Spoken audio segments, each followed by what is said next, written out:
I'm the Mac Phantom, an extra-dimensional being, and this is my review for Rampage, the 2nd of December 2022.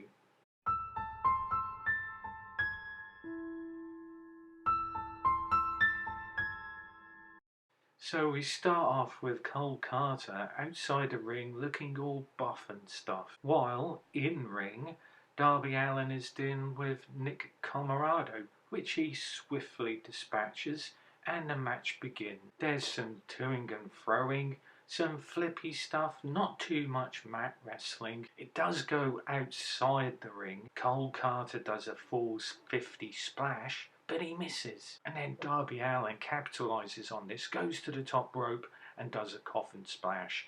And the match is over. This episode of Rampage does feature the factory heavily, and they are jobbing out to the main stars. But then next we've got Renee Paquette interviewing Keith Lee, and this is going to serve for setting up a tag match for Swerve and Their Glory to meet their opponents at Ring of Honor Final Battle. And I kind of like the chemistry between Swerve and Keith, because Swerve's in the background looking a bit shifty. Promo with Rush, Dark Order and Vance turning heel. Renee is interviewing the Acclaimed in ring when again they get interrupted with their promo, and it's the Gun Club, then it's Sanjay Dutt and Jeff Jarrett, that tag team, and then finally the Acclaim say they want the best, and then they get FTR come down to the ring, they shake hands, so we're going to have a match between them. The interesting thing is here,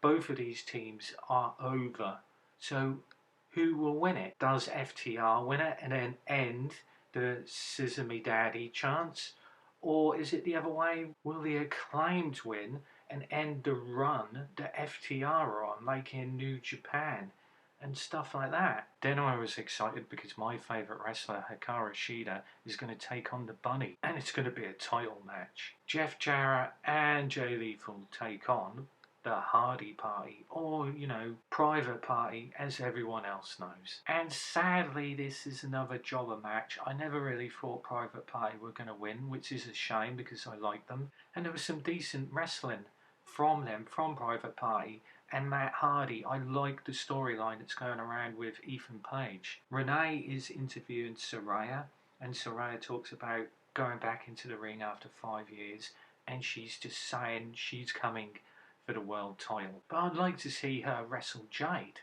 But, never mind. Athena comes down to the ring for her match, jobber match of course, with Danny Moe. Danny Moe eats an elbow from Athena, and it really is just Athena all the way through the match. And when it actually finishes, Athena's not finished with Danny. She still goes after her, beats her up. The referees come out and have to sort it out, and then Athena tries to punch the best referee ever, even better than Earl Hebner, and that's Aubrey Edwards. Juice Robinson cuts a promo and wants a shot at the TV title at Ring of Honor pay-per-view, and then Darby Allin wants to have a shot at the TNT title, so Samoa Joe's going to be a busy boy. And then I'm spoiled because there's another promo from Hikaru Shida, and we have the Bunny in this one as well, talking about their match, which will be next Wednesday. Finally, we get to our main event, which is a match for the All-Atlantic Championship. It's a lumberjack match between Orange Cassidy, the champ, and QT Marshall, the challenger.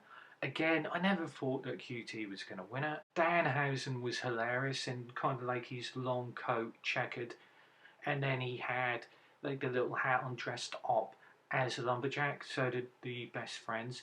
Hilarious, loved it. Then some of the lumberjacks, of course, ran the ring were Ethan Page and Matt Hardy, and then Ethan Page ordered Matt Hardy to kick Orange Cassidy and throw him back in the ring, but he wouldn't do it.